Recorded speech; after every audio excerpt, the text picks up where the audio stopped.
மீட்பரும் இரட்சகருமாகிய இயேசு கிறிஸ்துவின் நாமத்தில், இந்த ஈனிடையற்ற நாமத்தில் உங்கள் அனைவரையும் வாழ்த்துகிறேன்.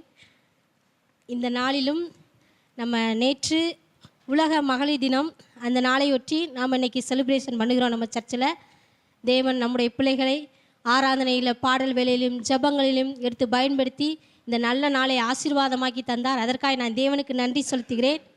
இந்த நாளிலேயும் தேவன் எனக்கு இப்படிப்பட்ட ஒரு ஸ்லாக்கியத்தை தந்த தேவனுக்கு நான் நன்றி செலுத்துகிறேன். இப்பொழுதும் நாம் கண்களை மூடி ஜெபிப்போமா? எங்களை நேசிக்கிற தகப்பனே, அப்பா, அந்த காலை வெள்ளை உம்முடைய சமூகத்தை நாங்கள் வந்து உம்மை ஆராதிக்க, உம்மை துதிக்க, அப்பா, பாடல்களை பாடி ஆண்டவரை உம்மை தொழுதுகளை நீர் கொடுத்த ஸ்லாக்கியத்துக்காக நன்றி செலுத்துகிறோம் ராஜா.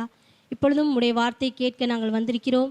எங்களோடு பேசுங்க ராஜா. அடியாளை மலைத்து தேவ ஆவியானவர் நீர் வெளிப்படுங்க அப்பா. வாயோடு இருந்து நீர் பேசுங்க ராஜா.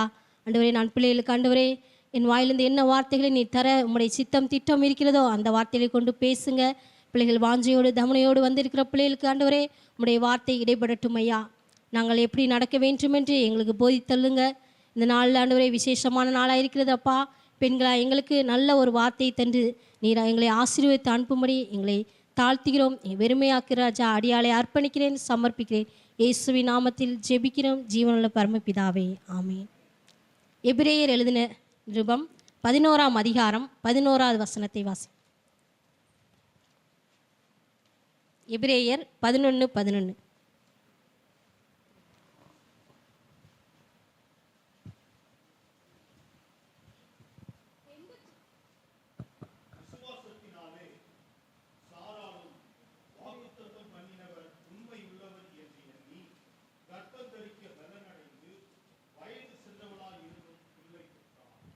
இந்த நாளில் நம்ம சாராளுடைய குணத்தையும் அதன் விளைவுகளையும் பற்றி நாம் கற்றுக்கொள்ளப் போகிறோம். தேவனுடைய வார்த்தை உங்களுக்கு, தேவன் எனக்கு சொல்கிற வார்த்தையை உங்களிடத்தில் நான் சமர்ப்பிக்க நான் வாஞ்சியுள்ளவளாக இந்த இடத்துல வந்திருக்கிறேன். தேவன் உங்களை ஆசீர்வதித்து நடத்துவாராக. இங்கே நம்ம சாராளின் குணத்தை நம்ம குறித்து நம்ம பார்க்குறோம். அங்கே விசுவாசத்தினாலே சாராளும் வாக்குத்தத்தம் பண்ணினவர் உண்மையுள்ளவர் என்றெண்ணி கற்பந்தரிக்க பலன் அடைந்து வயது சென்றவளாக பிள்ளை பெற்றாள். இங்கே நம்ம சாராளுடைய குணங்கள் அப்படின்னு நம்ம இங்கே வாசிக்கும்போது அவள் எப்படிப்பட்ட குணாதிசயங்களை பெற்றவளாக இந்த சாராள் காணப்பட்டாள் என்பதை நாம் கவனிப்போம். 1 பேதுரு 3:6 அதிகாரத்தை 6வது வசனத்தை வாசிப்போமா? 1 பேதுரு 3:6 வசனம்.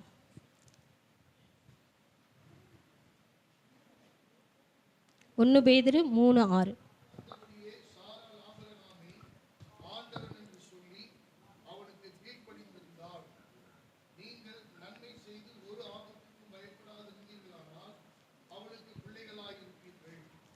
இங்கே நாம் கற்றுக்கொள்ள வேண்டிய முதல் பாயிண்ட், சாராள் தன்னுடைய புருஷனுக்கு கீழ்ப்படுதல் உள்ளவளாக இருந்தாள். நாம் இங்கே கற்றுக்கொள்ள போல அந்தபடி சாராள் ஆபிரகாமை ஆண்டவன் என்று சொல்லி அவனுக்கு கீழ்ப்படிந்தாள். அப்போ நாம் ஸ்திரீகளாக இருக்கிற நாம் சாராளை போல கீழ்ப்படுதல் உள்ளவர்களாக இருக்கிறோமா? முதலாவது தேவனுக்கு நாம் கீழ்ப்படிய வேண்டும். நாம் தேவனுக்கு கீழ்ப்படிய வேண்டும். அதற்கப்புறம் நம்மளுக்கு ஆண்டவர் கொடுத்த கணவனுக்கு நாம் கீழ்ப்படுதல் உள்ளவளாக இருக்க வேண்டும். இந்த சாராள் அப்படி தான் தேவனுக்கு கீழ்ப்படிந்தா, ரெண்டாவது தன்னுடைய கணவனுக்கு கீழ்ப்படிந்துள்ளவளாக இருந்தாள். அந்த கீழ்ப்படிதலில் அவள் எப்படிப்பட்ட கீழ்ப்படுதல் உள்ள ஸ்திரீயாக காணப்பட்டா அப்படின்னு நம்ம வாசிக்க போகிறோம்னா, அவள் எப்படிப்பட்ட எந்த சூழ்நிலையில் தன்னுடைய புருஷனுக்கு கீழ்ப்படுதல் உள்ளவளாக இருந்தா அப்படின்னு பார்க்கும்போது ஆதியாகமத்தை எடுத்துக்கிடுவோமா? ஆதியாகமம் 12ஆம் அதிகாரம் 5வது வசனத்தை வாசிக்கும்படி கேட்டுக்கொள்கிறேன்.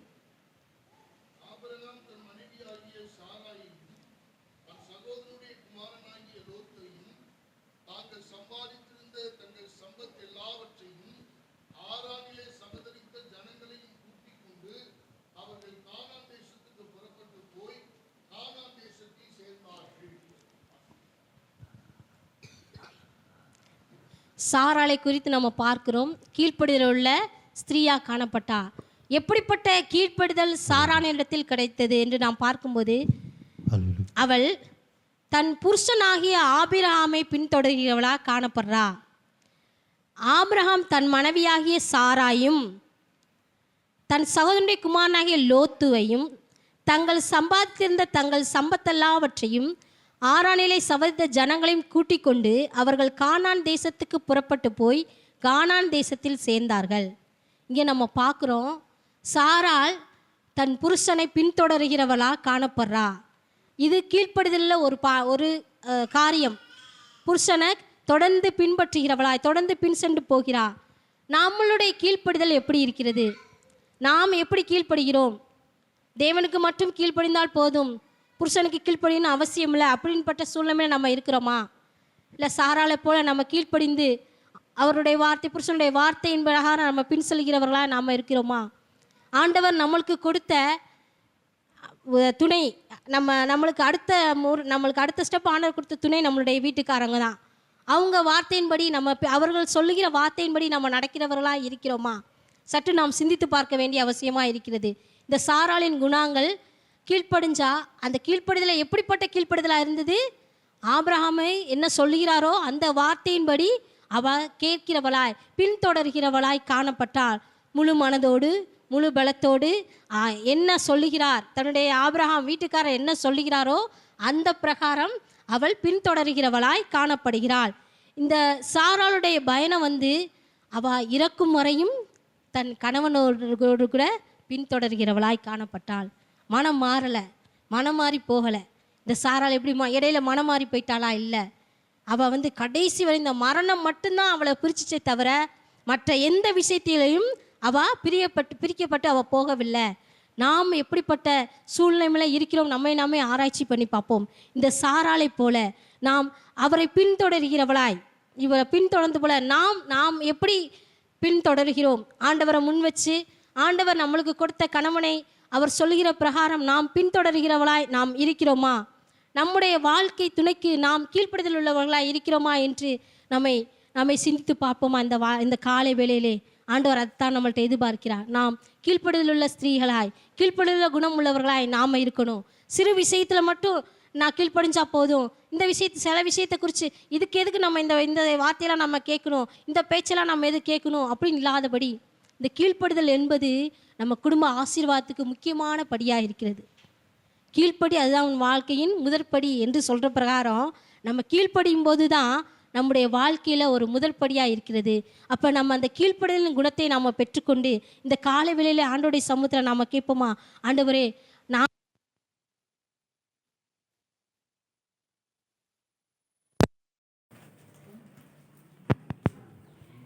எப்படி இந்த சாராள் ஆபிரகாமை தொடர்ந்து பின் சென்றாலோ அதுபோல நானும் எங்களுடைய குடும்பமாக இணைத்திருக்க எனக்கு கொடுக்கப்பட்ட வீட்டுக்காரரோடு சேர்ந்து இணைந்து செயல்படும்படி எங்களை அர்ப்பணிக்கிறோம் என்று இந்த காலை வேளையிலே நம்மை அர்ப்பணிப்போமா? ஆண்டவர் சொல்றாரு, பெண்கள் நம்முடைய வாழ்க்கையில நாம எதுவுமே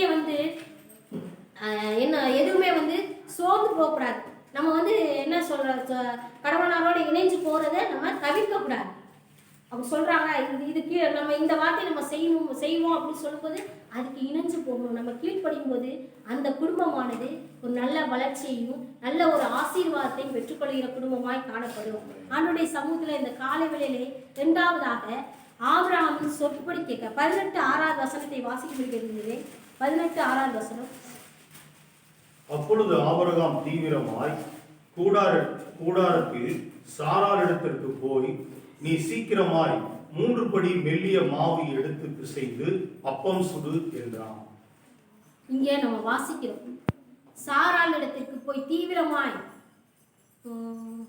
அப்பொழுது ஆபிரகாம் தீவிரமாய் கூடாரத்தில் சாராளிடத்திற்கு போய், நீ சீக்கிரமாய் 3 படி மெல்லிய மாவு எடுத்து பிசைந்து அப்பம் சுடு என்றான். 1வது வசனத்தை வாசிங்க. பின்பு கர்த்தர் மம்ரேயின் சமபூமியிலே அவனுக்கு தரிசனமானார். அவன் பகலின் உஷ்ண வேளையிலே கூடார வாசலிலே உட்கார்ந்திருந்து, என்ன வேலையா இருந்த வேலை? உஷ்ண வேலையா இருந்த நேரம். அந்த உஷ்ண வேலையா இருந்த நேரத்துல ஆபிரகாம் சாராள்கிட்ட தீவிரமா 3 படி மெல்லிய மாவு எடுத்து நீ அப்பம் சுடு அப்படின்னு சொல்றாரு. என்ன நேரம்? அந்த வெயில் நேரம், உஷ்ண காலத்துல சொல்றாரு. அப்ப அப்படியே சாராள் என்ன பண்றாங்க, அவங்களுக்கு வேலையாட்கள் எல்லாம் இருந்தாங்க. ஆனா ஆபிரகாமினுடைய ஆசை என்ன இருந்துச்சு?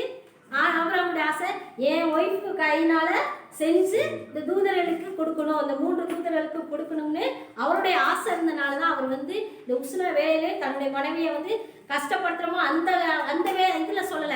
அவர் என்னுடைய மனைவி கையினால அந்த 3 புருஷர்களுக்கு கொடுத்து அந்த ஆசீர்வாதத்தை பெற்றுக்கொள்ள வேண்டும் என்று அந்த ஆபிரகாம் வந்து சொல்றாரு. சாராள்கிட்ட வந்து சொல்றாரு, சாராளே எனக்கு இந்த 3 வெள்ளிய இது மாவு எடுத்து இது விருந்து பண்ணு அப்படின்னு சொல்லும்போது சாராள் அதுக்கு மறுப்பு பேச்சே பேசல.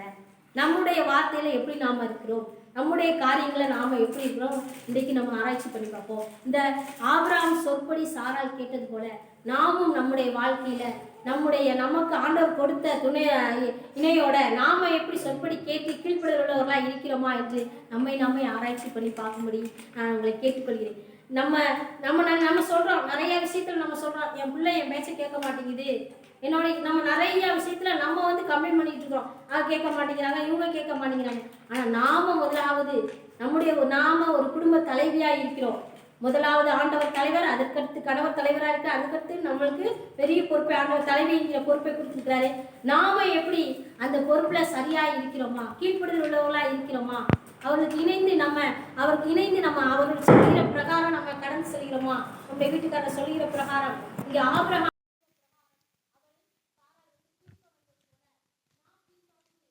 போகிறோமா? ரெண்டாவதாக ஆபிரகாம் சொற்படி இந்த சாராள் கேட்டு எவ்வளோ சூழ்நிலை, அவளுக்கும் கஷ்டம். நம்மளை போல் நம்மளும் வந்து ஒரு வேளை திடீர்னு சொல்லும்போது, யாராவது திடீர்னு கெஸ்ட்டு வந்துட்டாங்கன்னா அதை செய் இதை செய் சொல்லும்போது நம்ம எவ்வளோ கஷ்டப்படுறோம். அது வெயில் நேரத்தில், உச்சி வெயில் நேரத்தில் வந்து நம்மளை யாராவது கெஸ்ட்டு வீட்டுக்கு வந்துட்டாங்கன்னா எவ்வளோ நம்மளுக்கு சங்கடமாக இருக்குது. ஐயோ நேரம் வந்துட்டாங்களே, நேரம் என்ன செய்ய போகிறோம் நம்ம, அது நேரம் யாராவது கறி ஏதாவது கொண்டு வந்து சமைக்க சொல்லிட்டாங்கன்னா நம்மளுக்கு வர்ற கோபம் இருக்கே. ஆனால் அந்த சாராள் அப்படி பண்ணலை. அந்த நேரத்திலேயும் அவருடைய ஆபிரகாமுடைய பேச்சை கேட்டு சந்தோஷமாய் எங்களை ஆசீர்வதிக்க தூதர்கள் வந்திருக்கிறாங்க அப்படின்னு சொல்லி அந்த ஆசீர்வாதத்தை பெற்றுக்கொள்ளணும், அந்த ஆசீர்வாதத்தை ஒரு கால் இழந்து போகக்கூடாதுன்னு அவள் என்ன பண்ணுறா, அந்த 3 மெல்லிய மாவை சுறுசுறுப்பாக உற்சாகமாக எடுத்து சமைச்சு அந்த வந்த தூதர்களுக்கு அவள் பணிவிடை செய்கிறாள். அப்போ இந்த சாராளுடைய குணங்கள் நம்ம என்னென்ன கற்றுக்கொண்டோம்னா, கீழ்ப்படுதல் முக்கியம். நம்ம எப்படி சாராள் எப்படி கீழ்ப்படிந்தாலோ அவருக்கு வந்து கணவனாரோடு கூட இணைந்து ஒரு மனமாய் அவள் செயல்பட்டது போல தொடர்ந்து அவளை பின்பற்றினான். அவர் ஆபிரகாம் எங்கெல்லாம் சென்றாரோ அந்த வழியிலே அவளும் தன்னுடைய போகிற இடங்களில் சூழ்நிலை எப்படி இருக்கலாம், எந்த சூழ்நிலை. இப்போ வந்து ஒரு ஷிஃப்ட்டில் இப்போ இருக்கிறவங்க, ஒரு கம்பெனியில் ஒர்க் பண்ணுறவங்க மாறி மாறி ஒவ்வொரு ஏரியாவுக்கு போவாங்க. அதுபோல் டீச்சராக இருக்கிறவங்க மாறி மாறி ஒவ்வொரு ஏரியாவுக்கு போவாங்க. இப்படி ஒர்க்கு தகுந்த மாதிரி ஒவ்வொருத்தவங்க ஒவ்வொரு ஏரியாவுக்கு போவாங்க. அப்போ அந்த சூழ்நிலைக்கு ஏற்ற மாதிரி மனைவி அமைத்து கொண்டால்தான் அந்த குடும்பம் சந்தோஷமாக இருக்க முடியும். இல்லைன்னா அந்த குடும்பம் பிரச்சனையும் போராட்டங்கள் பிரிவினைகள் தான் இருக்கும். அப்போ இந்த ஆபிரகாம் எப்படி இந்த சாராள் எங்கெங்கெல்லாம் ஆபிரகாம் போனாரோ அந்த இடங்களெல்லாம் பின்தொடர்கிறவளா இந்த சாராள் காணப்பட்டாள். தன்னுடைய புருஷனின் பேச்சை கேட்டு, புருஷன் எந்த சூழ்நிலையில் போகிறாரு அந்த சூழ்நிலைக்கு ஏற்ற மாதிரி நம்மளே அமைத்து கொள்ளணும், நம்மளே அதற்கேற்ற மாதிரி நம்மளும் கடந்து செல்லணும், அதற்கு இணைந்து செல்லும்படி தன்னை அவள் அர்ப்பணித்து கொண்டாள். அதுபோல் ரெண்டாவது அவருடைய சொற்படி அவள் கேட்க, அந்த கீழ்ப்படிதில் ரெண்டாவது பாயிண்ட், அவருடைய சொற்படி அவள் கேட்டு கடந்து செல்கிறார். முறுமுறுக்கலை, எந்த கசப்பும் இல்லை, எந்த வெறுப்பும் இல்லை, எந்த கோபமும் இல்லை, சந்தோஷமாய் அந்த 3 படி மெல்லிய மாவு எடுத்து அவள் சமைச்சு சந்தோஷமாக கொடுக்குறா. பார்த்தீங்களா? அந்த குணங்கள் தான் நம்மளுக்கு இந்த காலகட்டத்தில் தேவையாக இருக்கிறது. அப்படிப்பட்ட குணங்கள் நம்மள்கிட்ட இருக்கும்போது நம்ம குடும்பங்களும் ஆசீர்வாதம் பெற முடியும். இந்த சாராள் எப்படி ஆசீர்வாதம் பெற்றாலோ, தன்னுடைய கற்பம் பலனற்று போனதுன்னு தெரிஞ்சும் ஆனால் அவள் விசுவாசித்து அந்த ஆசீர்வாதத்தை பெற்றுக்கொண்டாள். அப்போ இப்படிப்பட்ட ஒரு குணங்கள் இருந்தனால தான் அந்த ஆசீர்வாதத்தை அந்த மகள் பெற்றுக்கொண்டாள். அந்த சாராள் மகள் பெற்றுக்கொண்டது போல் நாமும் நம்ம குடும்பங்களில் இப்படிப்பட்ட கீழ்ப்படுதலோடு அன்போடு நம்ம ஒருவருக்கொருவர் விட்டு கொடுத்து இணைந்து அவங்க சொல்கிற பிரகாரம் நாம் அவருக்கு ஒத்தாசையாய் உறுதுணையாய் இருந்து தேவன் நம்மளை இணைச்சிருக்கிற என்ன காரணம், அதற்கு இணைஞ்சு அவர்களோடு நம்ம சேர்ந்து இணைந்து செய்யும்போது நிச்சயமாய் நம் வாழ்விலே தேவன் ஒரு வெற்றியும் ஒரு ஆசீர்வாதத்தையும் தர காலை வெள்ளை வல்லமுள்ள தெய்வமாக இருக்கிறார். ரெண்டாவது அவருடைய எண்ணங்களை குறித்து நம்ம பார்ப்போம். சாராளுடைய எண்ணங்கள் எதிர்மறையான எண்ணங்களாக இருந்துச்சு. இந்த சாராளுடைய எண்ணங்கள் எப்படிப்பட்ட எண்ணங்களாக இருந்துச்சு? எதிர்மறையான எண்ணங்கள். நம்ம நம்மள்கிட்ட அந்த எண்ணங்கள் நிறையா இருக்குது, எதிர்மறையான எண்ணங்கள். ஏன்னா நம்ம சீக்கிரமாக அன்பில் கவரப்பட்டு போயிடுவோம். யாராவது கொஞ்சம் அன்பாக பேசிட்டாங்கன்னா அப்படியே நம்ம இணைஞ்சு போயிடுவோம். அதனால நம்ம செய்கிறது கரெக்டா தப்பா அப்படின்னு நம்மளுக்கு தெரியாது, இணைஞ்சு போயிடும். ஒருவேளை நம்ம ஏதாவது சொல்லிட்டோம்னா அவங்க நம்மளை விட்டு போயிடுவாங்களோ அப்படின்னு ஆண்கள்கிட்ட அந்த லகுவான குணம் இருக்காது. ஆனால் பெண்கள்கிட்ட நம்மள்ட்ட வந்து லகுவாக சீக்கிரமாக நம்ம ஒருத்தவங்களோட அட்டாச் ஆயிரும். அப்போ அந்த அட்டாச் ஆகும்போது அப்போ நம்ம என்ன பயப்படுறோம், நம்ம என்ன அந்த எண்ணங்கள் நம்மளுக்கு சில நேரங்களில் இவங்க சொல்கிறது கரெக்டாக இருக்குமோ, அவங்க சொல்கிறது கரெக்டாக இருக்குமோ அப்படின்னு நம்ம பெண்கள் நிறைய விதத்தில் ஆண்டவர் சொல்கிற வார்த்தையை நம்ம கேட்க மாட்டோம். அவர் சொல்கிறது என்ன அதுன்னு நம்ம கேட்க மாட்டோம். நம்ம நிறைய முறை நம்ம பேசுகிறதுல, அடுத்தவங்க சொல்கிறதுல, நம்ம ஃப்ரெண்ட்ஸு சொல்கிறத அதை தான் நம்ம கேட்கிறோமே தவிர ஆண்டவர் நம்மளுக்கு என்ன சொல்கிறார். இந்த சாராள் என்ன பண்ணா, இப்படித்தான் எதிர்மறையான எண்ணங்களை அவள் கொண்டு வருகிறார். எந்த சூழ்நிலையில் அவள் கொண்டு வருகிறார் என்னன்னா, ஆதியாகமம் 18ஆம் அதிகாரம் 10-12 வசனத்தை வாசிங்க. காலகட்டத்தில் நிச்சயமாய் உன்னிடத்திற்கு திரும்ப வருவேன், அப்பொழுது உன் மனைவியாகிய சாராளுக்கு ஒரு குமாரன் இருப்பான் என்றார். சாராள் அவருக்கு பின்புறமாய் கூடார வாசலில் இதை கேட்டுக்கொண்டிருந்தாள். ஆபிரகாமும் சாராளும் வயது சென்று முதிர்ந்தவர்களாய் இருந்தார்கள். ஸ்திரீகளுக்குள்ள வழிபாடு சாராளுக்கு நின்று போயிற்று. ஆகையால் சாராள் தன் உள்ளத்திலே நகைத்து, நான் கிழவியும் என் ஆண்டவன் முதிர்ந்த வயதுள்ளவருமான பின்பு எனக்கு இன்பம் உண்டாயிருக்குமோ என்றாள்.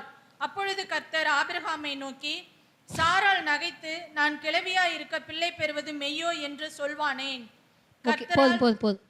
இங்கே நம்ம வாசிக்கிறோம், அங்கே வந்து அப்பொழுது அவர் ஒரு உற்பவ காலகட்டத்திலே நிச்சயமாக உன்னிடத்துக்கு திரும்ப வருவேன், அப்பொழுது உன் மனைவியாகிய சாராளுக்கு ஒரு குமாரன் இருப்பார் என்றார்.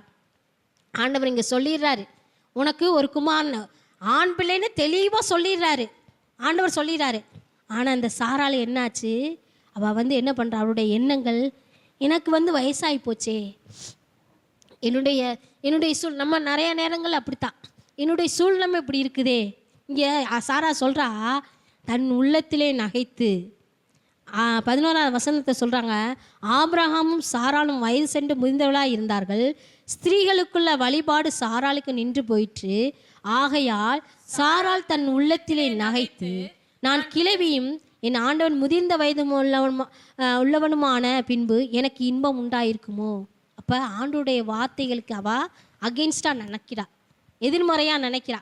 ஆண்டவர் சொல்லிட்டாரு, தெளிவாக சொல்லிட்டாரு, உனக்கு ஒரு ஆண் குழந்தை, ஒரு குமாரனை தருவேன், உனக்கு உற்பத்தி காலம் முடியும் போது உனக்கு இந்த உற்பத்தி காலத்தில் நான் திரும்ப வருவேன், அப்பொழுது உன் கையில் ஆண்டவர் ஒரு குமாரனை தருவேன் ஆண்டவர் சொல்கிறாரு. ஆனால் இங்கே சாரா என்ன பண்ணுறா, எனக்கு எப்படி இன்பம் உண்டாயிருக்கும், எனக்கு வயசாகி போயிடுச்சே அப்படின்னு எதிர்மறையான வார்த்தைகளை பேசி கொண்டு இருக்கிறா. அதுபோல தான் நாம் எப்படி எதிர்மறையான வார்த்தைகளை பேசி கொண்டு இருக்கிறோம். நம்ம நிறையா முறை ஆண்டவர் நம்மளோட பேசுகிறார். இன்னும் நம்ம ஆண்டவர் பேசுகிறார் என்று நம்ம நிறையா வார்த்தைகளை நம்ம கேட்கிறோம். நம்மளுக்குன்னு மேய்ப்பனாக இருக்கிற நம்முடைய ஊழியக்கார பேச்சை நம்ம வந்து கேட்குறதில்ல. எங்கெங்கேயோ டிவி மூலமாக, யூடியூப் மூலமாக சொல்லுகிற வார்த்தையை நம்ம பிடித்து கொண்டு என்னோட ஆண்டவர் பேசுகிறார் அப்படின்னு நம்ம பிடிச்சிக்கொள்கிறோம். ஆனால் இப்போ நம்ம பிள்ளையை பற்றி நமக்கு தான் தெரியும். அப்போ நம்மளுடைய ஆத்மாவை குறித்து நம்ம ஊழியக்காரர் தான் தெரியும். அப்போ அந்த ஊழியக்காரர் வாயிலேருந்து அநேக வார்த்தைகள் நம்மளுக்கு வருது. ஆனால் நம்ம அதை விட்டுறோம். எதிர்மறையா அவங்க பேசுகிற நம்மளுடைய ஒரு மனசில் ஒரு தாட் அப்படி வச்சிடறோம். இது ஆண்டவர் பேசுகிறாரு அப்படின்னு ஒரு தாட்டே நம்மளுக்கு இருக்க மாட்டேங்குது. நம்ம நிறைய முறை, இதை நீங்கள் யாரும் தவறாக நினைக்காதீங்க, நான் சொல்கிறேன், நிறையா முறை நம்ம என்ன பண்ணுறோம், ஆண்டவர் இந்த இடத்துலேருந்து வார்த்தை வரும்போது நம்ம என்ன நினைக்கிறோம், என்னையே தான் பற்றி சொல்கிறாங்க, இல்லை அவங்கள பற்றி சொல்கிறாங்க, இவங்கள பற்றி தான் சொல்கிறாங்க, இது எனக்குரிய வார்த்தை இல்லை.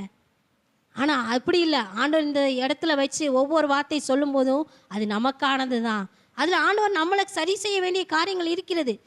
அப்போ இந்த சாரா என்ன பண்ணுறா, சொல்கிறாரு உனக்கு ஒரு குமாரனை தருவேன்ப்பா அப்படின்னு சொல்கிறாரு. ஆனால் அவள் அதை விசுவாசிக்கலை. அவள் வந்து அதை நம்பாதபடி அவள் எனக்கு இனிமே என்ன இன்பம் இருக்கும், அவள் அவிசுவாசப்படுற நிலமையில அவிசுவாசப்படுறா. எனக்கு இனிமேல் என்ன சந்தோஷம் இருக்குது. நாமளும் நிறையா முறை அப்படித்தான் ஆண்டவர் நம்மள்கிட்ட பேசுகிறாரு. திட்டமும் தெளிவுமாக பேசும்போது நம்ம நிறையா முறை அவிசுவாசப்படுறோம்.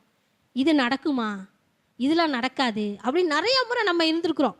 நிறைய முறை நம்ம அதனாலே அந்த அவிசுவாசத்தினாலே நம்ம நிறைய ஆசீர்வாதத்தை இழந்திருக்கிறோம். பெண்களாக இருக்கிற நாம் அவிசுவாசத்தில் நம்ம தான் ஃபஸ்ட்டாக இருக்கிறோம். விசுவாசத்தில் இருக்கிறோமோ இல்லையோ, அவிசுவாசத்தில் பெண்களாக இருக்கிற நம்ம ஃபஸ்ட்டாக தான் இருக்கிறோம். ஏன்னா நம்மளுக்குள்ள அந்த அவிசுவாச எண்ணங்கள் டக்குன்னு வருது. ஏதாவது நேராக பேசுகிறதோட எதிர்மறையாக பேசுகிற வார்த்தைகள்லாம் நம்மள்ட்ட அதிகமாக வருது. அப்போ இந்த சாராலும் அப்படி தான். அவள் அவிசுவாசப்பட்டா. எனக்கு கிளவி ஆயிடுச்சு, எனக்கு வயசாகி போச்சு, இனிமேல் எனக்கு எப்படி இது நடக்கும் அப்படின்னு அவிசுவாசப்பட்டா. அப்போ இந்த அவிசுவாச எண்ணங்கள், இந்த சாராளின் குணங்கள் நம்மளுக்குள்ளே இருக்கக்கூடாது. தேவன் நம்மளோடு பேசும்போது, நம்மளோடு இடைபடும்போது, நீங்கள் வசனத்தை வாசிக்கும்போது தேவன் உங்களோடு பேசுவா, இடைபடுவா. நான் யாரை குறையா சொல்ல, யூடியூப்பில் வர ஊழியக்காரங்களை நான் யாரை குறையா சொல்ல. ஆனால் உங்கள்கிட்ட சபையின் ஒரு பிள்ளைகளாக இருக்கிறனால, நம்மெல்லாம் ஒரே ஐக்கியமாக இருக்கிறனால எல்லா வசனத்தை எல்லா பிரசங்கத்தை கேட்டு குழம்பி நிற்காதீங்க. குழம்பி அதில் நிறைய பேர் பாதிக்கப்படுறாங்க. ஆண்டவர் நம்மளுக்கு நல்ல மேய்ப்பரை கொடுத்து, நல்ல ஒரு சபையை கொடுத்து, நல்ல சபையில் ஒரு அங்கத்தினராக வச்சுருக்கிறாரு. அப்போ நம்ம மேய்ப்பர் என்ன சொல்கிறாங்க, நம்மளோட ஆண்டவர் ஒவ்வொரு வாரமும் பேசி கொண்டு இருக்கிறார். அப்போ நம்ம அந்த வார்த்தைகளை பிடித்து கொள்வோம். நம்மளுக்குடைய வார்த்தை தான் அந்த வார்த்தை. இந்த சாரால் எப்படி எதிர்மறையான எண்ணங்கள் இருந்தாலும் அந்த எதிர்மறையான எண்ணங்கள் நம்மளுக்குள்ளே வரக்கூடாது.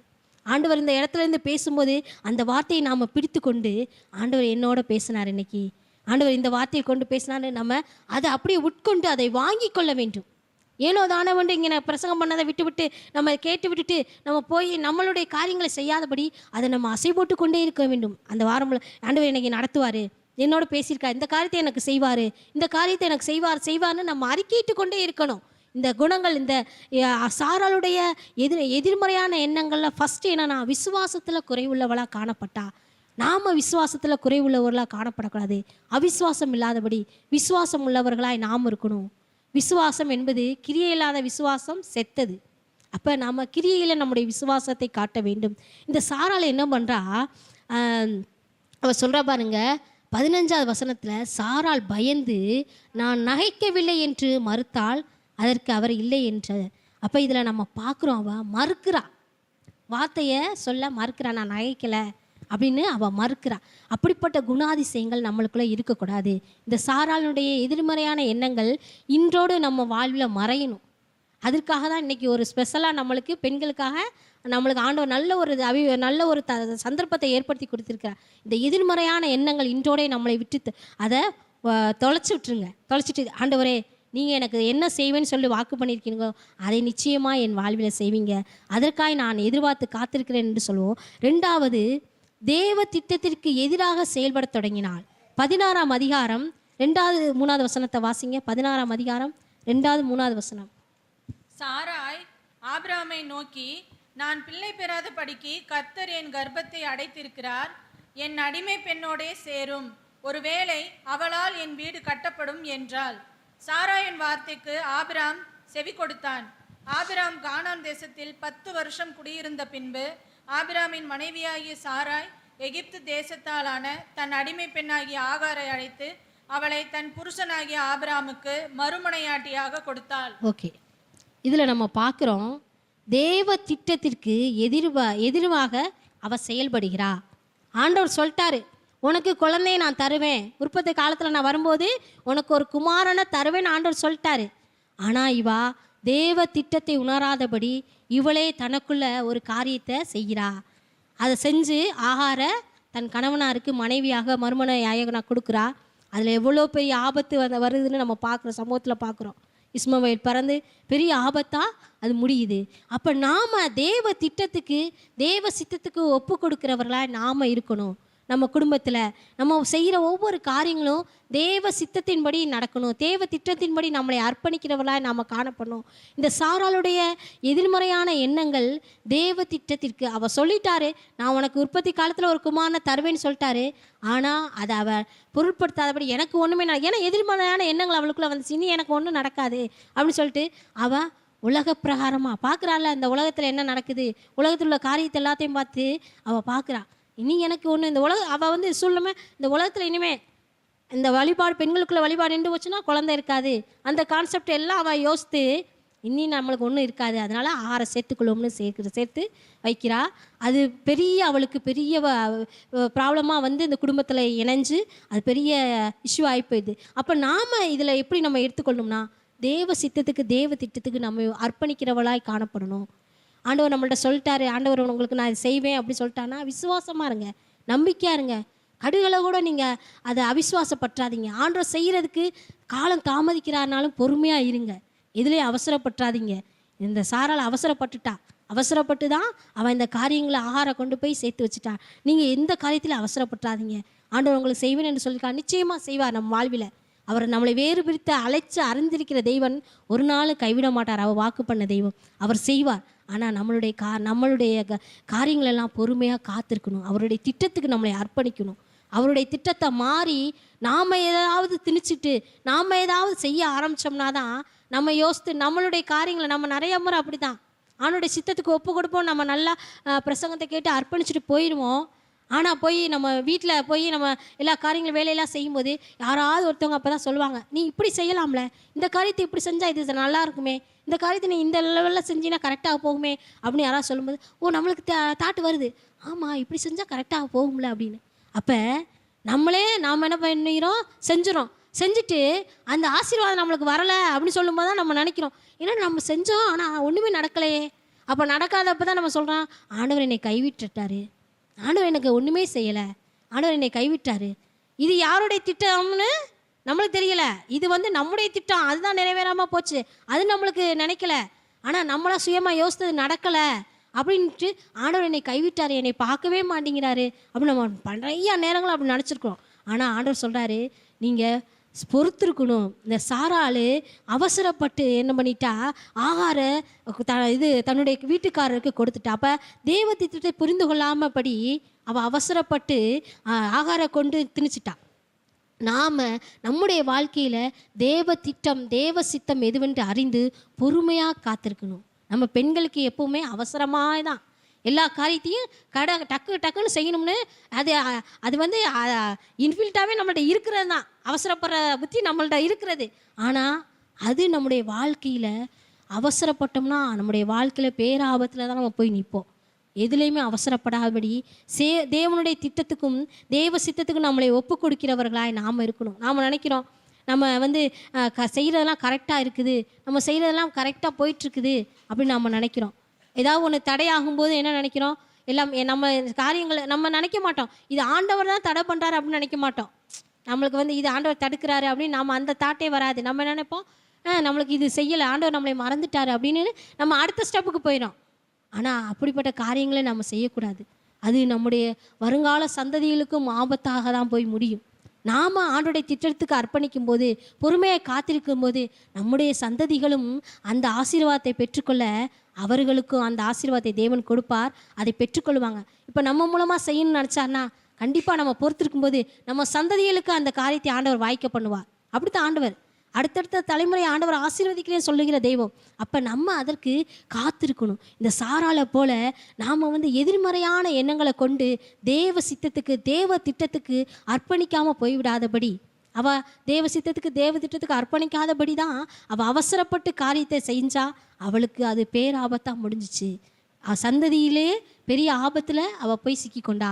அதுபோல் நாம் இந்த சாராளுடைய எதிர்மறையான எண்ணங்கள் இந்த நாளில் இல்லாதபடி நம்மளுக்குள்ளே இருக்கிற அவிசுவாச எண்ணங்கள், தேவையில்லாத நம்ம அவிசுவாச எண்ணங்களும் தேவனுடைய திட்டத்துக்கு மாறாக நம்ம எதையும் செய்யக்கூடாது.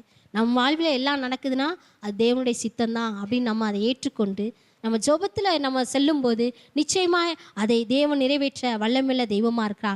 இந்த நாளில் நம்ம அடுத்ததாக நம்ம சாராளுடைய குணங்கள் என்னென்னு பார்க்க போகிறோம்னா, சாராளுக்கு தேவன் கொடுத்த அங்கீகாரம். 3வது பாயிண்ட், தேவன் சாராளுக்கு கொடுத்த அங்கீகாரம். அவள் கீழ்ப்படிஞ்சு இருந்ததுனால தேவன் சாராளை எப்படி அங்கீகரிச்சா, எந்த சூழ்நிலையில அங்கீகரிச்சார்னு நம்ம பார்க்கும்போது ஆதியாகமம் 21:1, கர்த்தர் தாம் சொல்லி இருந்தபடி சாராள் பேரில் கடாட்சமானார். கர்த்தர் தாம் உரைத்தபடியே சாராளுக்கு செய்தருளினார். ஓகே, சாராளை இங்கே நம்ம குறித்து பார்க்குறோம். கர்த்தர் தாம் சொல்லியிருந்தபடி சாராள் பேரில் கடாட்சமானார். கடாட்சமானான்னா என்ன? தேவனால் அவள் தொடப்படுறா. அப்போ அவள் கடாட்சமானா கர்த்தர் தாம் உரைத்தபடியே சாராளுக்கு செய்தறினார். அப்போ அவளுடைய அந்த கீழ்ப்படியின் அவள் தவறான எண்ணங்களை விட்டுட்டு நம்ம தப்பு பண்ணிட்டோம் உணர்ந்த பிறகு தேவன் அவளை தொடுறாரு. அப்போ கடாட்சம் பண்ணுகிறார். கடாட்சம் பண்ணி அவளுக்கு ஆண்டவர் சொன்னபடியே குழந்தை பாக்கியத்தை அவருக்கு கொடுக்குறார். இதில் நம்ம என்ன பண்ணணும்னா, நம்ம தேவன் நம்மளை தொடும்படியாக, தேவன் நம்மளைய தொடும்படியாக நம்மளை அர்ப்பணிக்கிறவர்களாய் நம்ம காணப்படணும். இந்த சாராள் தேவனால் தொடப்பட்டவளாய் காணப்பட்டாள். அவருடைய வாழ்வில் தோல்விகள் இல்லாமல் இல்லை, பிரச்சனைகள் இல்லாமல் இல்லை, சூழ்நிலைமைகள் அவளுக்கு எல்லாமே அடைக்கப்பட்டதாக இருந்துச்சு. ஏன்னா இத்தனை வருஷமாக குழந்தை இல்லைன்னா எவ்வளோ பெரிய, இந்த வருஷம் 1 வருஷம் குழந்தை இல்லைனாலே பெரியதாக பேசுகிறாங்க. அப்போ அவளுக்கு எத்தனை வருஷம் குழந்தை இல்லாமல் இருந்திருக்கா. அப்போ அந்த போராட்டங்கள் மத்தியிலையும் அந்த பிரச்சனைகள் மத்தியிலையும் ஆண்டவரை பிடிச்சு கொண்டனால தான் தேவன் அவள் மேல் கடாட்சமானார், தேவன் அவளை தொட்டார். நாம் எப்படி தேவன் தொடுற பிரகாரம் இருக்கிறோமா? அவருடைய வார்த்தைக்கு நம்ம கீழ்ப்படிஞ்சு அவருடைய சமூகத்தில் காத்திருக்கிறவளாக இருக்கிறோமா? பிரச்சனைகள் மத்தியில், நம்மளுடைய கண்ணீர் கவலைகள் மத்தியில் நம்ம ஆண்டவர் நம்மளோட தொடணும், ஆண்டவர் நம்மள்கிட்ட பேசணும் என்று ஆண்டோடைய சமூகத்தில் நம்ம காத்திருக்கிறவளாக இருக்கிறோமா? நம்முடைய பிரச்சனை நேரத்தில், இல்லை நம்ம பிரச்சனை நேரத்தில் ஃபுல்லாக நம்ம போய் யார்கிட்டயாவது ஃபோன் பண்ணி பேசினா சந்தோஷமாக இருக்குமே அப்படின்னு போய் நம்ம நிறையா நேரங்களில் நம்ம அந்த மிஸ்டேக் தான் பண்ணுறோம். நம்ம பெண்களாக இருக்கிற அநேகம் நம்ம அந்த மிஸ்டேக் பண்ணுறோம். ஏதாவது பிரச்சனை ஆனவுடனே நம்ம யார்ட்டையாவது பேசி அதை சமாதானப்படுத்தி கொள்ளலாம் அப்படின்னு நம்ம நினைக்கிறோம். ஆனால் கண்டிப்பாக நம்ம அந்த பிரச்சனையை மற்றவர்கள்ட்ட நம்ம ஷேர் பண்ணும்போது அந்த பிரச்சனை நம்மளுக்கு வந்து சமாதானமாக முடியாது. ஆனால் ஆண்டோடைய சமூகத்தில் நம்ம அறிக்கையிட்டு நம்ம ஆண்டோடைய சமூகத்தில் சொல்லும்போது தேவன் இந்த சாடால் எப்படி கடாட்சித்தார தொட்டாதோ அதுபோல் நம்முடைய வாழ்வில் இருக்கிற பிரச்சனைகள் எல்லாவற்றுக்கும் தேவன் துணை நின்று நம்மளை தொட்டு நம்மளை ஆசீர்வதிக்க வல்லமையுள்ள தெய்வமாக இருக்கிறார். இந்த சாரால் அப்படித்தான் என்ன பண்ணால் தன்னுடைய கவலைகள் கண்ணீர் எல்லாவற்றையும் எல்லாம் அவமானமாக பேசினாங்க. 6 குழந்தை பிறந்தவொடனே அவள் அவமானமாக பார்க்க ஆரம்பிச்சிட்டா, பேச ஆரம்பிச்சிட்டா.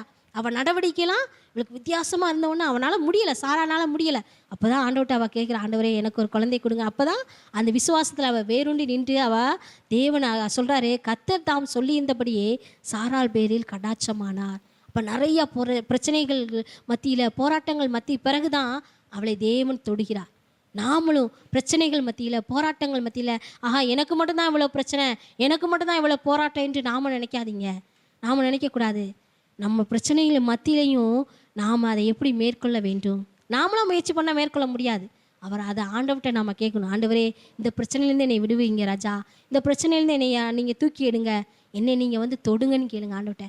ஆண்டவரே நம்ம ஒரு ஸ்திரீயாக இருக்கிற நாம் தேவனால் தொடப்படணும், தேவனால் கடாட்சம் பண்ணப்படணும்.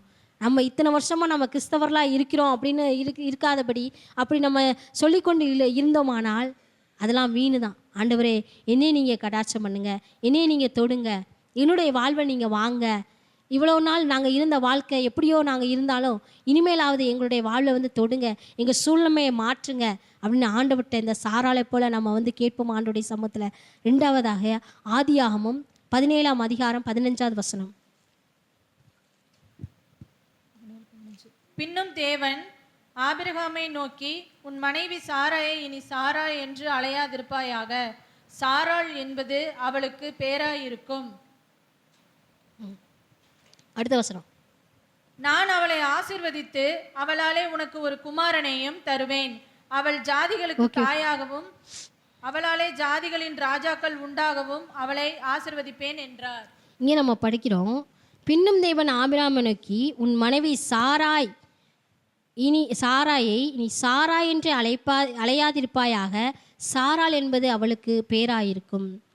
நான் இந்த இதில் நம்ம என்னென்னா பெயர் மாற்றப்பட்டவள் இந்த சாராள். முதலாவது அவள் என்ன பண்ணா, தேவனால் தொடப்பட்டவளாக இருந்தா. 2வது இந்த சாராளுக்கு என்ன ஆண்டவர் கொடுத்தார், ஆசீர்வாதத்தை கொடுத்தார்னா பெயர் மாற்றப்பட்டவளாய். நம்ம 20 வருஷம் 21 வருஷம் 23 வருஷம் நம்முடைய அப்பா பேர் தான் இன்சியலாக நம்ம போட்டு வாழ்ந்து வந்திருக்கிறோம். அப்போ நம்முடைய அப்பா பேர் தான் இன்சியலாக நம்ம போட்டிருப்போம். கல்யாணம் முடிஞ்ச பிறகு நம்முடைய கணவனாருடைய இன்சியல் தான் நம்ம முன்னாடி கொண்டு வர்றோம். அப்படி ஆண்டவர் பேர் மாற்றா. இங்கே அது போல தான் சாராயை மாற்றா. சாராய் என்றால் நகைப்பும் சஞ்சலிப்பும். மீனிங், சாராயுடைய மீனிங் என்னென்னா நகைப்பும் சஞ்சலிப்புமா.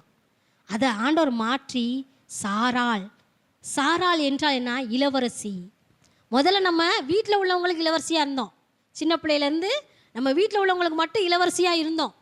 நம்ம பெண்கள்லாம் இளவரசியாக வீட்டில் உள்ளவங்களுக்கு இருந்தோம். அந்த சாராயை போல் குடும்பத்தில் நம்ம எல்லாருமே பெண்களாக இருந்த நம்ம எல்லாருமே ஒரு இளவரசி தான்.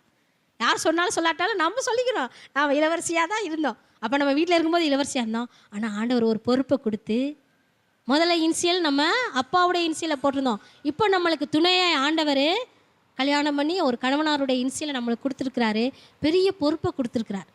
அப்போ இங்கே வந்து சாராள் என்பது அவளுக்கு பேராக இருந்தது. இப்போ நம்ம வந்து எல்லாரும் இன்சியல் என்ன போட்டிருக்கோம், வீட்டுக்காரோட இன்சியல் நம்ம போட்டிருக்கோம். பெரிய பொறுப்பை கொடுத்து நம்மளை திருமணம் பண்ணும்போது சொல்லி கொடுக்குறாங்க, உன்னை ஜாதிகளுக்கு தாயாக, அநேக பிள்ளைங்களுக்கு தாயாக உன்னைய ஆசீர்வதிக்கிறேன்னு நம்ம கல்யாண நேரத்தில் நம்மளுக்கு நிறைய பாடல்கள் பாடி நம்மளை ஆசீர்வதிக்கிறாங்க. ஊழியக்காரங்க வந்து நம்மளை ஆசீர்வதிக்கிறாங்க. அப்போ அந்த ஆசீர்வாதத்தை சுதந்திரிக்கிறவர்களாக நாம் இருக்கிறோமா? இந்த சாரால் பேர் மாற்றப்பட்ட தாயாக காணப்பட்டால் நாம் எப்படிப்பட்ட தாயாக இருக்கிறோம்? நம்ம சிறுபிள்ளைத்தனமாகவே இன்னும் இருக்கிறோமா?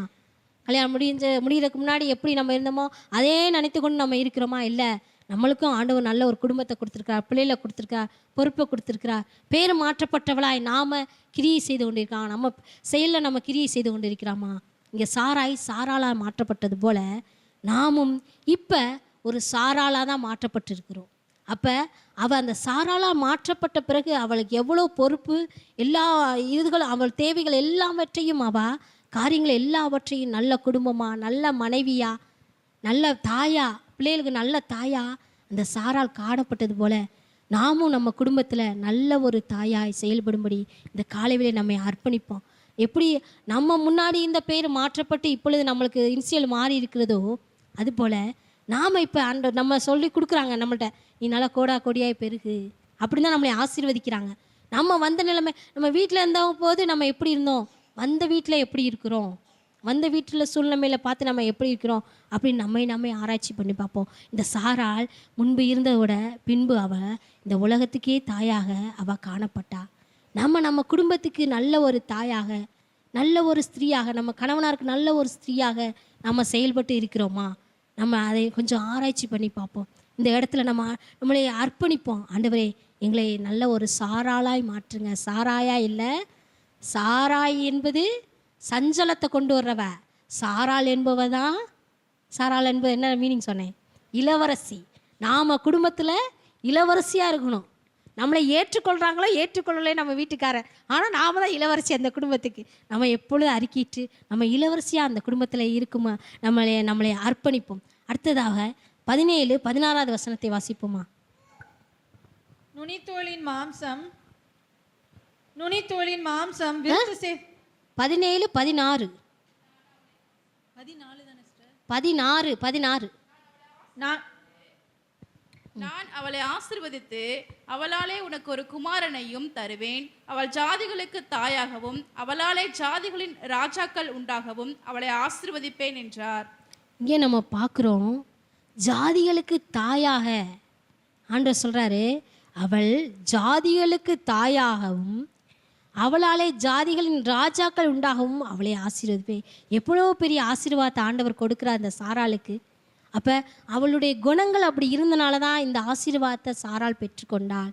சாராள் இந்த உலகத்துக்கே ஒரு தாயாக. சாராள் மீனிங், இன்னொரு மீனிங்கும் உலகத்துக்கு தாய் தான். இன்னொரு மீனிங்கும் உலகத்துக்கு தாய் என்பது சாராளுடைய பேருக்கு அர்த்தம். அப்போ உலகத்துக்கு தாயாக இருக்கிறா, உலகத்துக்கு இளவரசியாக இருக்கிறா, அவர் மூலமாக ராஜாக்கள் பிறக்கிறாங்க. அப்படிப்பட்ட ஒரு அங்கீகாரத்தை பெற்ற சாராளை போல நாமும் இந்த நாளில் ஆண்டோட்டிக்கு, பாண்டவரே, நானும் இந்த சாராள் போல குணாதிசயங்கள், கீழ்ப்படிதல் உள்ள குணம் எங்களுக்கு வேணும். நாங்கள் இந்த நாளில் நீங்கள் எப்படி சாராளுக்கு இந்த ஜாதிகளுக்கு தாயாக அர்ப்பணிச்சிங்களோ அதுபோல் எங்களையும் ஒரு தாயாக, நல்ல இந்த ஜாதிகளுக்கு, நம்முடைய சந்ததிகளுக்கு, வருங்கால சந்ததிகளுக்கு நல்ல தாயாக நம்ம இருக்கணும். நல்ல வருங்கால ஒவ்வொரு சந்ததிகளுக்கும் நம்மளை சொல்லணும், நம்ம பேரை, எங்கள் அம்மா இப்படி இருந்தாங்க, எங்கள் பாட்டி இப்படி இருந்தாங்க. அப்போ வருங்கால சந்ததிகள் நம்மளைய சாட்சி சொல்லணும். இந்த சாராளை குறித்து இன்னும் நம்ம சாட்சி சொல்லிக்கிட்டு இருக்கிறோம். எப்போ எந்த வருஷத்தில் இருந்தவங்க இன்னும் நம்ம சாட்சி சொல்கிறோம்னா அவங்களுடைய நடக்கைகள் அப்படி இருந்தது. அதுபோல் நாமும் நம்முடைய சந்ததிகளுக்கு, நம்முடைய பிள்ளைகளுக்கு ஆசீர்வாதமான ஒரு தாயாய், ஆசீர்வாதமான பெண்ணாய் நாம் அமையும்படி நம்மை அர்ப்பணிப்போம். இந்த சாராளுக்கு பிரச்சனை இல்லாமல் இருந்ததில்லை, அவளுக்கு போராட்டம் இல்லாமல் இருந்ததில்லை. அவளும் சூழ்நிலையினால் நிறைய, அவளும் கட்டப்பட்டு இருந்த சூழ்நிலையில் அவளும் இருந்தா. போராட்டங்கள், பிரச்சனைகள், ஆகார் மூலமாக வந்துச்சு பிரச்சனைகள், நிறைய பிரச்சனைகள் ஆகார் மூலமாக மேக்சிமம் நிறைய அவளுக்கு அதான் வந்துச்சு. இஸ்மவேல் பிறந்த பிறகு பிரச்சனை வந்துச்சு. ஆனாலும் அதில் அவள் விசுவாசத்தை ஒரு நாளும் தளர்ந்து போகவில்லை. ஆண்டவர் எனக்கு கொடுப்பேன் என்று சொன்னார் அல்லவா, அந்த குமாரனை தருவா. நானும் இந்த தேசத்தில் நல்ல ஒரு தாயாய், நல்ல ஒரு ஜாதிகளுக்கு தாயாய் நானும் இருப்பேன் அப்படின்னு அவள் விசுவாசத்தோடு அந்த நம்பிக்கையை அந்த விசுவாசத்தை அவள் பிடித்து கொண்டா. இன்றைக்கு நாம் இந்த சாராளை போல விசுவாசம் உள்ளவர்களாய் கீழ்ப்படிதலில் விசுவாசம் நம்மளுக்கு மெயினாக இருக்கிறது. அவிசுவாசப்படாதபடி விசுவாசம் உள்ளவர்களாய் விசுவாச சந்ததியை பெற்றவர்களாய் நாம் எப்படி நாம் நினைக்கிறோம் நம்ம போகிறது தான் கரெக்டு, நம்ம விசுவாசத்தில் தான் போயிட்டு இருக்கிறோம் அப்படின்னு நாம் நினைத்து கொண்டே இருக்கிறோம். ஆனால் தன்னை நிற்கிறேன் என்று எண்ணுகிறவன் விழாதபடிக்கு எச்சரிக்கையாக இருக்க கடவன் என்று நம்ம வசனத்தின் பிரகாரம் நம்ம ஒவ்வொரு நாள் ஆண்டவர்கிட்ட கேட்போம், ஆண்டவரே நான் நல்ல ஒரு ஸ்திரியாக காணப்படணும், நல்ல ஒரு மனைவியாக இருக்கணும், என் வீட்டுக்காரருக்கு நல்ல ஒரு மனைவியாக இருக்கணும், என் பிள்ளைகளுக்கு நல்ல ஒரு தாயாக இருக்கணும், என் வருங்கால சந்ததிகளுக்கு நல்ல ஒரு தாயாயும் ஜாதிகளுக்கு தலைவியாக நான் இருக்கணும். எப்படி இந்த சாரால் ஒரு இளவரசியாக இந்த உலகத்துக்கு இளவரசியாக இருந்தாலோ அதுபோல் நம்ம வருங்கால குடும்பங்களுக்கு வருங்கால சந்ததிக்கு நல்ல ஒரு இளவரசியாய் நாம் செயலும்படும்படி நம்மளை அர்ப்பணிப்போம். இந்த நாளில் நம்ம சாராயை போல் இல்லாதபடி சாராளை போல் இருக்கும்படி நம்மளை அர்ப்பணிப்போம். அந்த காலையில் ஆண்டவர்கிட்ட சொல்லுவோம், ஆண்டவரே எங்களை நாங்கள் அர்ப்பணிக்கிறோம். இன்று நம்ம கற்றுக்கொண்டது போல் சாராளின் குணாதிசயங்களை நம்ம கற்றுக்கொண்டோம். அவள் கீழ்ப்படிந்துள்ளவளாய் காணப்பட்டாள். எப்படிப்பட்ட கீழ்ப்படிதல் உள்ளவளாய் இருந்தால் தன் புருஷனாகிய ஆபிரகாமை பின்தொடர்கிறவளாய் இருந்தாள். கீழ்ப்படிதல் தன் புருஷனாகிய ஆபிரகாமை பின்தொடர்கிறவளாய் இருந்தால். ரெண்டாவது ஆபிரகாமின் சொற்படி கேட்கிறவளாய் இருந்தாள். ஆபிரகாம் என்ன சொல்கிறாரோ அதை கேட்டு அதன்படி நடக்கிறவளாய் இருந்தாள். நம்ம ஆண்டவர்கிட்ட கேளுங்க, ஆண்டவரே நாங்கள் இணைஞ்சு நாங்கள் குடும்பத்தை நாங்கள் சமாதானத்தோடு சந்தோஷமாக நாங்கள் நடத்தணும்னு ஆண்டவர்கிட்ட கேளுங்க. நிச்சயமாக ஆண்டவர் நம்ம வாழ்க்கையில் அதை நிறைவேற்ற வல்லமையில தெய்வமாக இருக்கா. ரெண்டாவது சாராளுடைய எதிர்மறையான எண்ணங்கள் நம்மளுக்குள்ளே எப்போவுமே வரக்கூடாது. நம்ம கீழ்ப்படுதல் உள்ளவளாக இருக்கணுமே தவிர எதிர்மறையான எண்ணங்களை இன்றையிலிருந்து நம்ம அதை எடுத்து போடுவோம்.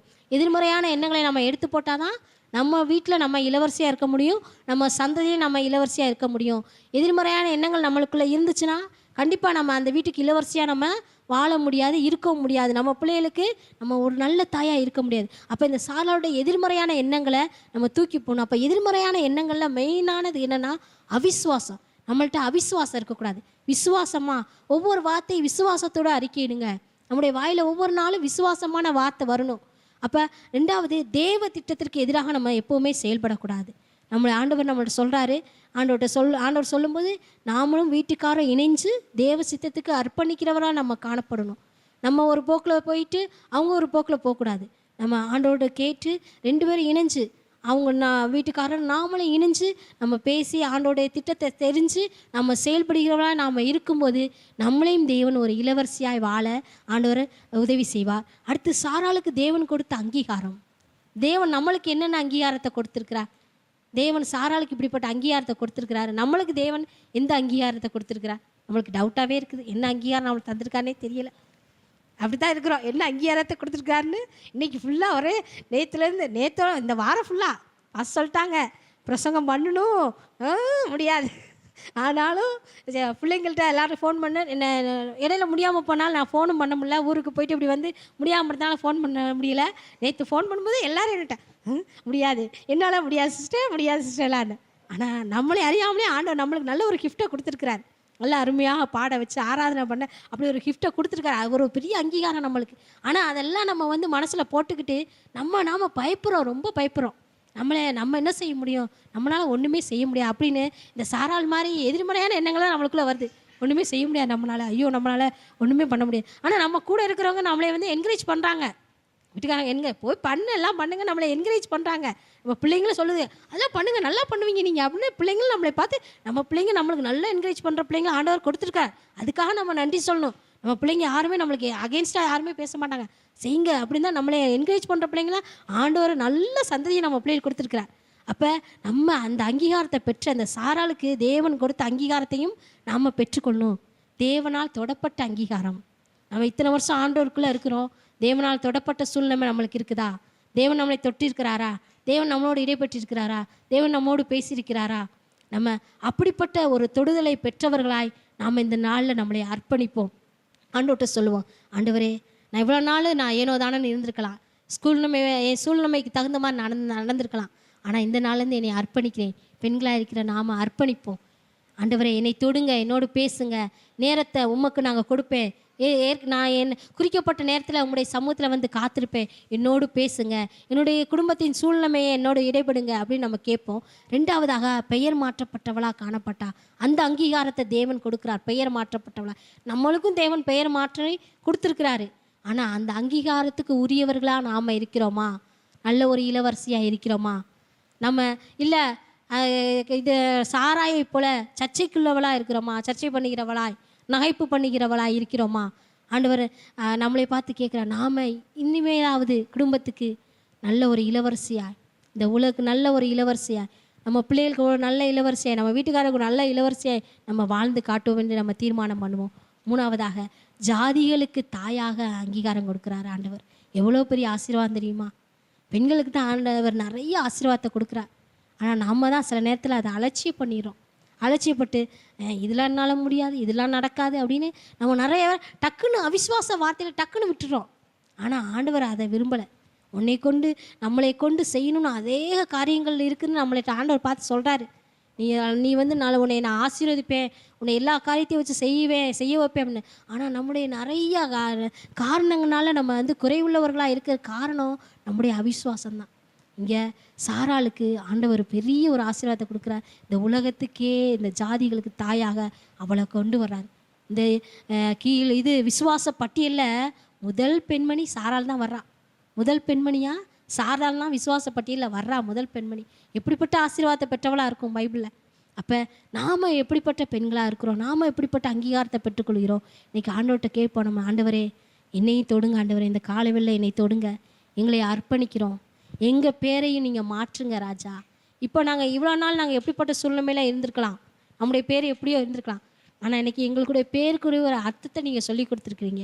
நாங்கள் எங்கள் குடும்பத்தில் நல்ல ஒரு இளவரசியாக காணப்படணும். இப்போ நாங்கள் இவ்வளோ நாள் இருந்த இளவரசி வேறு இளவரசியாக இருந்திருக்கலாம். ஆனால் இப்பொழுது நாங்கள் உங்களுக்கு பிரியமான இளவரசியாக, குடும்பத்துக்கு ஏற்ற இளவரசியாக நாங்கள் எங்களை அர்ப்பணிக்கிறோம் சொல்லுவோம். அடுத்து இந்த உலகத்துக்கு தாயாக, இந்த உலகத்துக்கு இளவரசியாய் தேவன் நம்மளை அங்கீகாரம் பண்ணியிருக்கிறார். அதற்கு நாம் நம்மை அர்ப்பணிப்போம். நம்முடைய பிள்ளைகளுக்கு நம்ம நல்ல ஒரு தாயாக, நல்ல ஒரு இளவரசியாக, வருங்கால சந்ததியை நல்ல முறையில் கொண்டு வருகிறவராக நம்ம அர்ப்பணிப்போமா? ஆண்டவர்கிட்ட கேட்போமா? ஆண்டவர் எல்லாரும் எழுந்து நின்று ஆண்டோடைய சமூகத்தில் நம்ம அர்ப்பணிப்போமா? ஆண்டவரை எங்களை அர்ப்பணிக்கிறோம் ராஜா. இந்த சாராளின் குணாதிசயங்களை நாங்கள் சிறிது நேரம் கற்றுக்கொள்ள தேவன் எங்களுக்கு கொடுத்த ஸ்லாக்கியத்துக்காக நாங்கள் நன்றி செலுத்திடுவோம் தகப்பனே. எங்களை நாங்கள் அர்ப்பணிக்கிறோம் ராஜா. எங்களை முற்றுமா நம்முடைய பாதத்தில் அர்ப்பணிக்கிறோம், எங்களை தாழ்த்துகிறோம் ஆண்டவரே. இந்த நாளில் அப்பா நாங்கள் ஆண்டவரே சாராளை போல நல்ல குணங்களை பெற்றவர்களாய், விசுவாச குணங்களை பெற்றவர்களாய், எங்களிடத்தில் அவிசுவாசம் ஒன்று இல்லாதபடி விசுவாசமுள்ள சந்ததிகளை நாங்கள் உருவாக்குறவர்களாய் காணப்படும் என்று நம்ம ஜெபிப்போம். ஆண்டவருடைய சமூகத்தில் அர்ப்பணிப்போம். ஆண்டவர்கிட்ட சொல்லுவோம், அர்ப்பணிப்போம். ஆண்டவரே எங்களை அர்ப்பணிக்கிறோம் ராஜா. நாங்கள் விசுவாசமுள்ள சந்ததி உள்ளவர்களாய், விசுவாசத்திலே வேரூன்றி நிற்கிறவர்களாய், அவிசுவாசம் எங்களுக்குள் வராதபடி விசுவாச சிந்தையுள்ளவர்களாய் நாங்கள் செயல்பட வேண்டும் ஆண்டவரே. ஆண்டவர்கிட்ட கேளுங்க, அர்ப்பணிங்க, மௌனமாக இருக்க வேணாம். ஆண்டவர்கிட்ட கேளுங்க, இன்று எங்களுக்குள்ள ஒரு மாற்றத்தை தாங்க ராஜா. இன்று எங்களுக்குள்ள ஒரு நல்ல ஒரு விடுதலையை தாங்க தகப்பனே. நாங்கள் சாராயா இல்லாதபடி சாராளா இருக்கணும்ப்பா. எங்கள் குடும்பங்களில், எங்கள் வாழ்க்கையில், எங்கள் நண்பர்கள் மத்தியில், எங்கள் உறவினர்கள் மத்தியில், அருகாமையில் உள்ளவர்கள் மத்தியில் நாங்கள் சாராளாய் வாழணும் ராஜா என்று நம்மளை அர்ப்பணிப்போமா? நாங்கள் நல்ல ஒரு இளவரசியாய் வாழணும் என்று அர்ப்பணிப்போமா? ஆண்டவர்கிட்ட சொல்லுவோமா, ஆண்டவரே எங்களை அர்ப்பணிக்கிறோம் ராஜா, எங்களை ஏற்று வணைந்து கொள்ளுங்க என்று சொல்லுவோமா?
உருவாக்கும் ஐயா. எங்களை சாராளை போல ஆண்டவரே நாங்கள் நல்ல குணங்களை பெற்றவர்களாய், கீழ்ப்படுதல் உள்ளவர்களாய், ஆண்டவரே நாங்கள் விசுவாசத்திலே நாங்கள் வேரூண்டி நிற்கிறவர்களாய் காணப்படும் ராஜா. எங்கள் சந்ததிகளை நாங்கள் விசுவாச சந்ததிகளாய் உருவாக்கணும் அப்பா.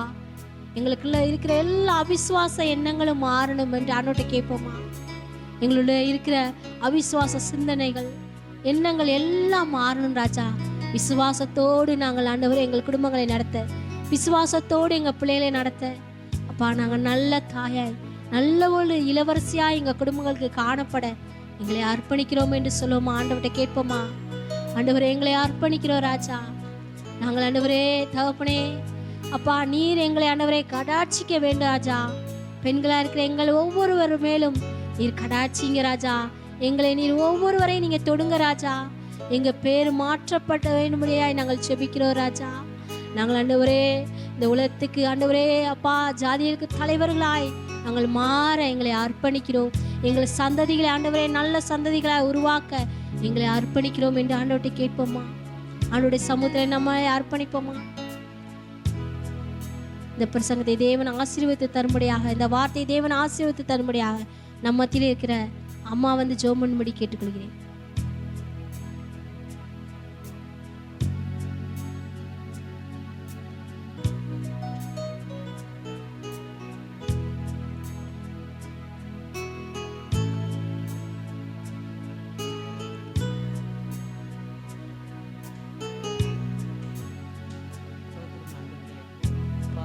பிதாவே நல்ல வேலைக்காய் நன்றி துதிக்கிறோம் ராஜா. சூத்திரம்